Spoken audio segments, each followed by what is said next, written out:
This is the setup that we're going to be using for the demonstration. This is a 5/16 5C collet with a hard stop nut in the back. The stop rod has been necked down, so if I decide to insert it in the back, it's a 3/8 hole in the back. The stop can come almost flush to the face of the collet, and that does come in handy from time to time.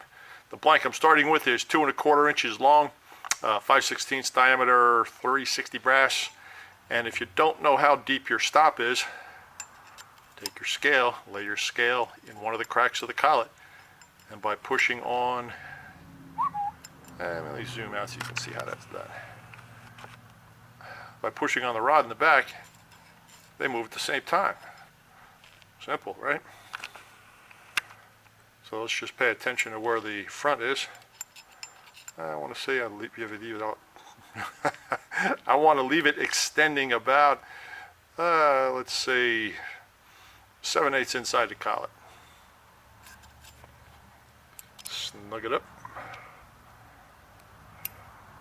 There's a reason I did that. Now we're going to make multiple parts out of this piece of brass. I got 7/8 close enough, right? With the stop already inserted in the collet, you can put the material in, bank it up against the stop on the inside, set your parting tool, and part off. When you pull the part out, you can put another piece in, and what you're effectively doing is parting pieces off to a working length.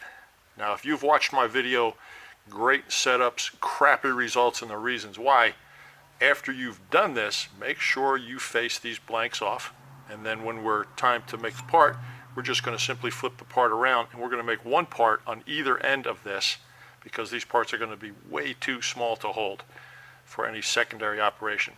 So the final operation will be when this thing drops off in the hand after the parting op, and maybe a little deburring after that, but other than that, they're going to be very easy to hold. So let's set this up in a lathe, drill some holes, see what happens. Okay, like I said before, this is a 2 1/4 inch long blank. So that means 1/8 is dead center. And I'm just going to push my scale up against the parting tool. And as you move the carriage, you can just watch the scale. Basically tells you how far in you are. The tool's 100 thou wide. So I'm going to set this to about 1 1/16, and let's see what happens. I will try to make this quick.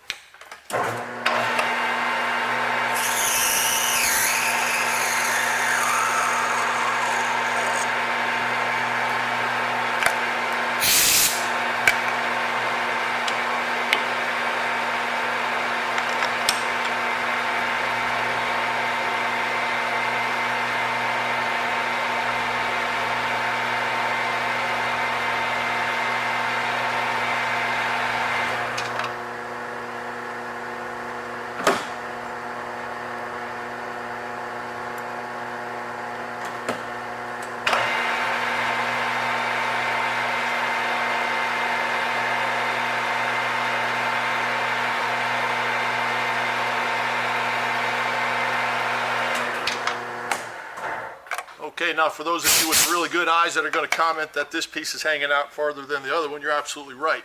You do not have to push that up against the stop if you have a floating carriage, because only the second side matters. So here we go, watch.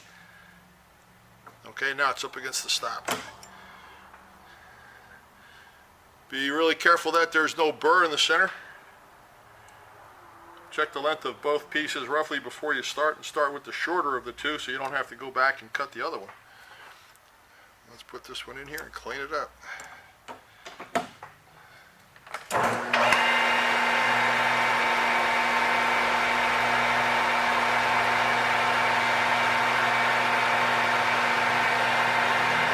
Okay, if you have a digital or an indicator on your carriage, zero it out.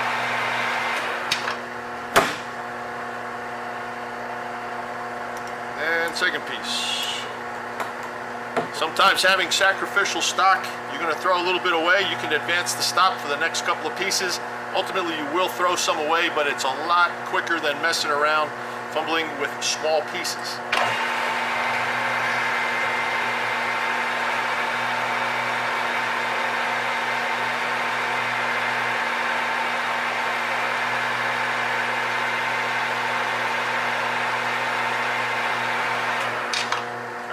some holes in it.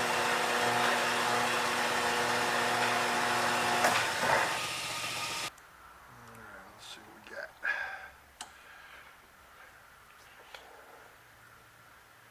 The lead diameter on this center drill is bigger than the thread part that I want to stick in these parts, so I'm just going to put a spot on there, and that spot will act as the thread chamfer as well.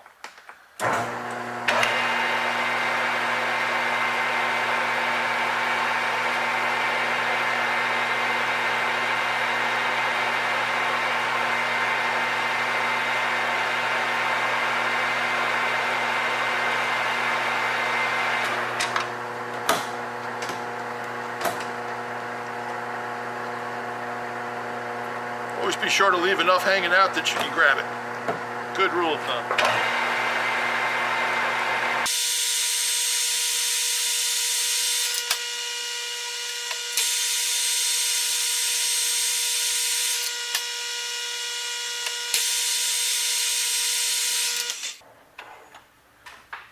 This is an 0.45 diameter hole I need to push in here.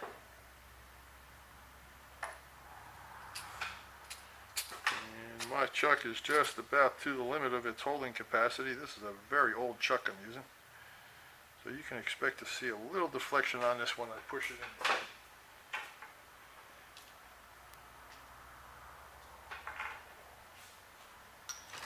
But I am using the adapter from the Stop Breaking Small Drills video.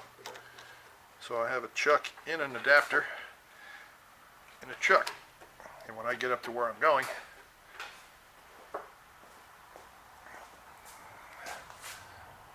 let's take a look at that.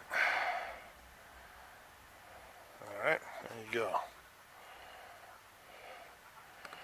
And that simply allows me to push this in and out by hand. I am not using any screw pressure, and that'll give me much better feedback when it comes to hitting that part and feeling it cut.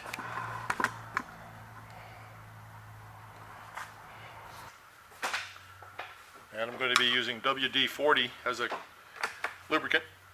There you go.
Alright, let's just pretend I'm going to do all four, but there's no reason to waste the time on the video or your time to show you that.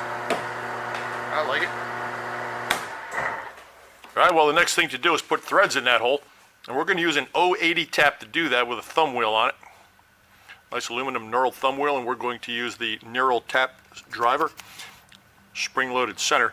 Now the one thing that I see people do a lot of, and they just don't communicate this well enough.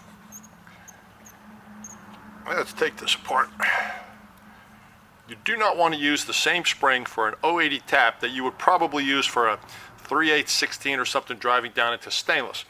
So over the years I've acquired quite a few different springs for my tap guide, and one at a time I will stick them down inside here and just activate this with my finger and say, yeah, you know, after a while you're going to get a feel for the kind of pressure that you're going to need. There you go. You don't want to put too much pressure on a small tap like this or a fine tap, because it'll just destroy the hull. It'll just, believe me, it'll destroy the hull. So don't be afraid to change the spring. And for those of you that have never watched the tap guide videos, it has a point on the other side for the taps that have a hole instead of a cone. So one side's a point, one side's a hollow cone. Now you're smarter. Let's put this back together, get it back on the lathe, put some threads down inside that part, and see where it goes from there. I just like doing that. All right, let's go. Anytime you're using any kind of hand tool around a part you have mounted in your spindle or chuck, take your tools out of your tool post so that any movement of your elbow or wrist does not involve a cut.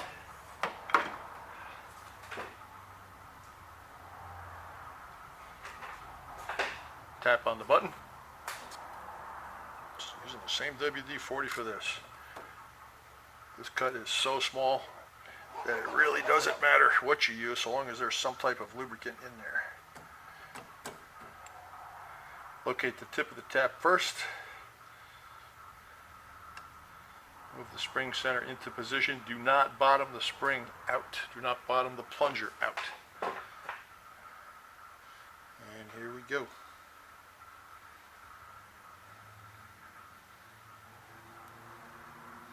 You can tell if you're moving, watching the plunger come out. And I usually go over the top with this, guys, but I know the camera's right there, so I'm coming under the bottom with it. And I don't have the same feel that I normally have coming under the bottom, so there you go.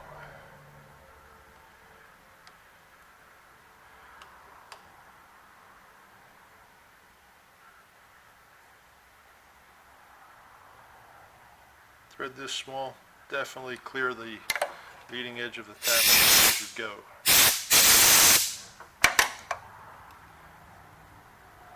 To restart this thread or any other thread, slightly turn it in reverse and just feel for a click.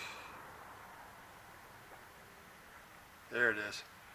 That just means that the pitches are now lined up and now go forward, okay? That reverse trick is a really good thing to know, and it will save you from cross-threading your parts.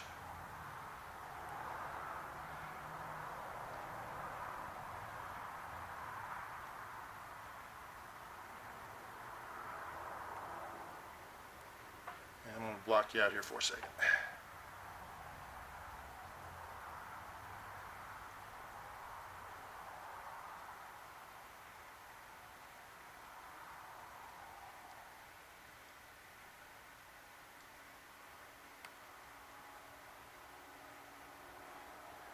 Any kind of resistance, get out. And be gentle, because a tap this small can easily be pushed out of this spring-loaded center. And when that happens, the tap snaps off. Don't let that happen. All right.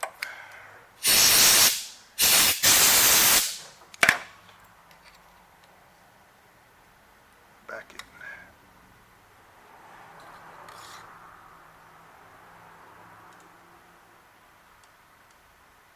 As the tap progresses into the part, if you want to maintain pressure on the center, crank in your hand wheel or however you have it located. Keep this distance the same. But remember that you've compressed it when it comes time to remove the tap.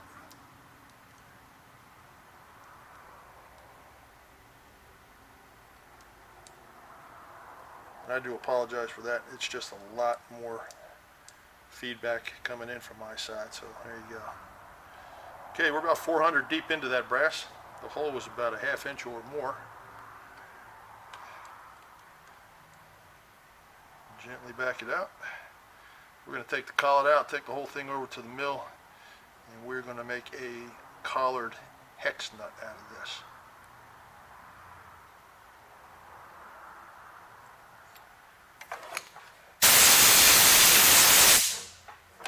Alright. Let's get it to the mill. This part is now mounted in a 5C spin indexer. It's a phase 2 brand. I like this brand. The back is graduated in 10-degree increments with 10-degree increments with 5-degree incremental divisions in between them with 1-degree hole options. There you go. Say that 3 times fast. And to do this, to start, I'm going to start with the top cut and the bottom cut 180 degrees opposed so I can come up with a measurement. There's no sense in doing all 6 sides just to come up with a measurement. Do 180 degrees apart, make your adjustment, finish the part. Everything's going to be climb cutting, so put this on a tripod, zoom in, let's get it done.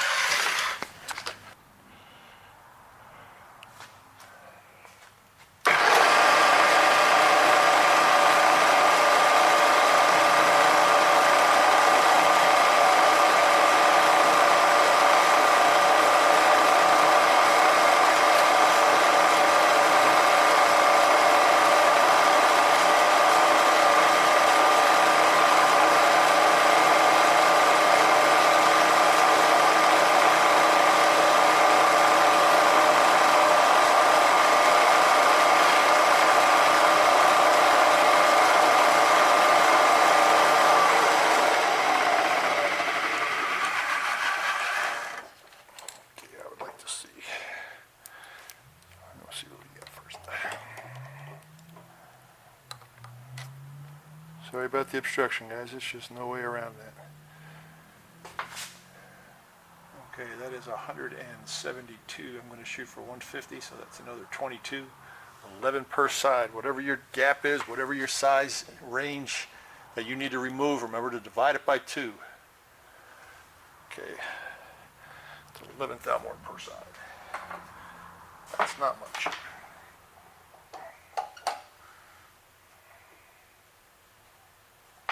Okay, here we go.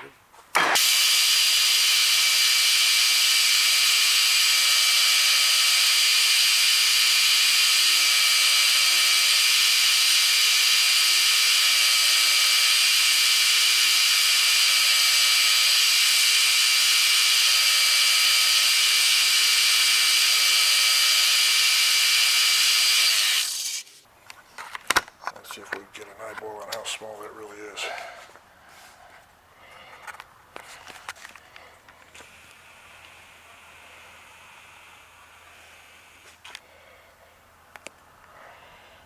That is pretty tiny. All right, back to the lathe. Sequence on this is everything.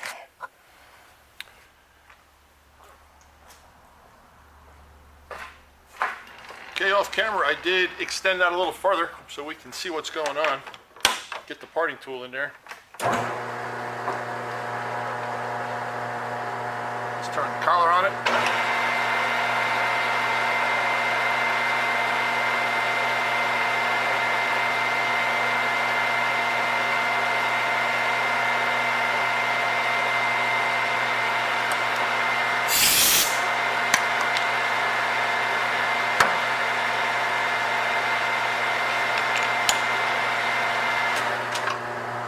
It's chamfer the face like any self-respecting hex nut is. That is my Canon turning tool, in case you were curious about what that is. Put a little bit more of a chamfer on the face. Chamfers on the front of hex nuts usually just take off the high spots and form a true circle, so let's see if my eyes are good enough to do that.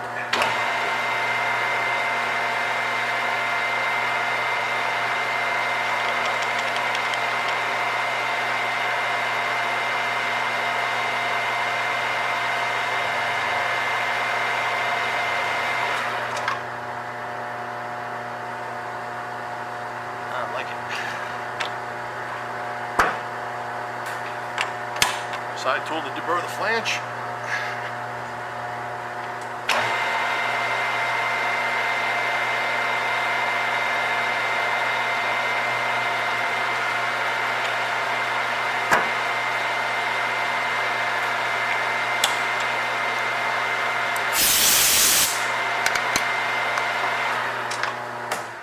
I think this calls for a special parting tool. Now let's get a skinny.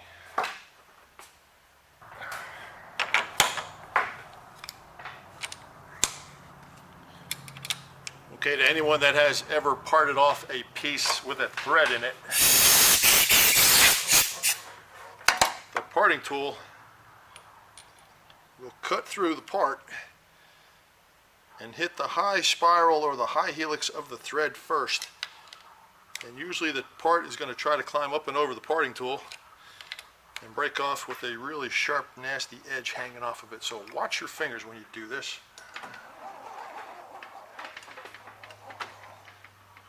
I do have a little bit more freedom since this part already has a hole in it. And it's an extremely fine pitch thread. I may get lucky.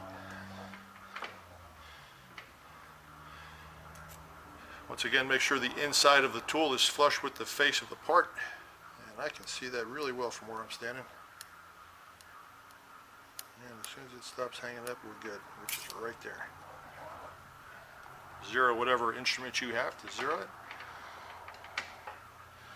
Let's move around to 170 in length.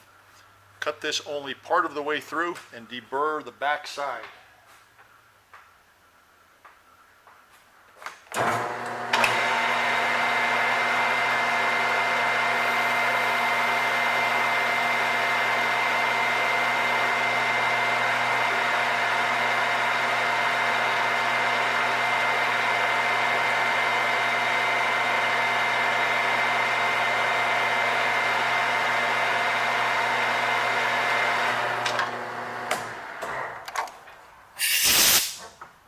I'm going to get an extremely thin piece of wire and feed it down in that hole, and that's my catch.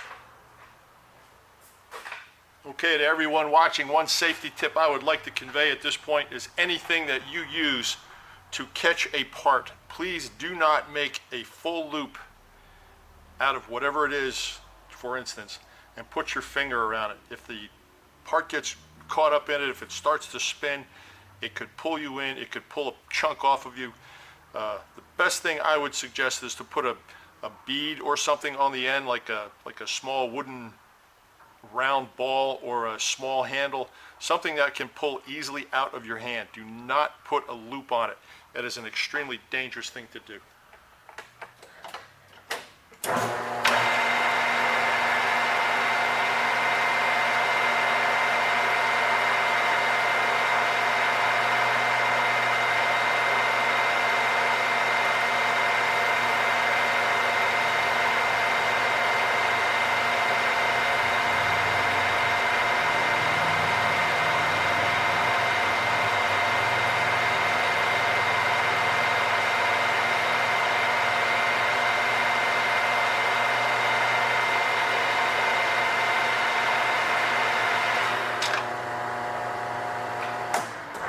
Let's take it over to the bench and go macro on it. It's the only way you're going to be able to see it.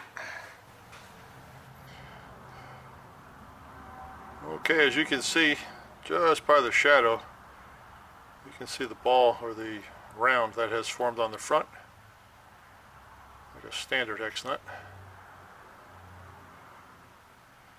All the edges are nice and clean. Chamfer on the flange, chamfer on the back from the file. Nice face on the back.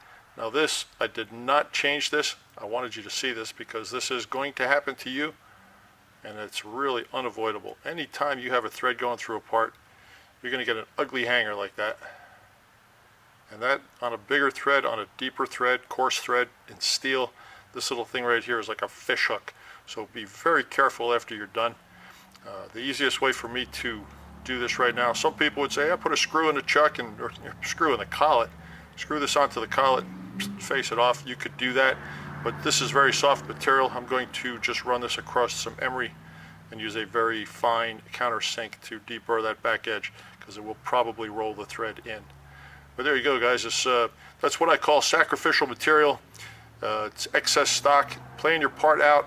Have extra stock to hold on to. If you would cut this much material and try to do this any other way, you would be in a world of hurt. It's just not enough material to hold on to mill, to turn, whatever else. Do the parts back to back on an extended slug. There you go. Now the next episode of How Small Can You Go, I'm going to see if I can single point thread the mating part to this. So when you see that one pop up, come on back and check that one out. I will shock even myself if I can single point an 080 thread that goes on here. But you don't know unless you try, right? All right, that's it. Thank you for watching. Appreciate it. I hope that doesn't fall on the floor. I'll never find it. See ya.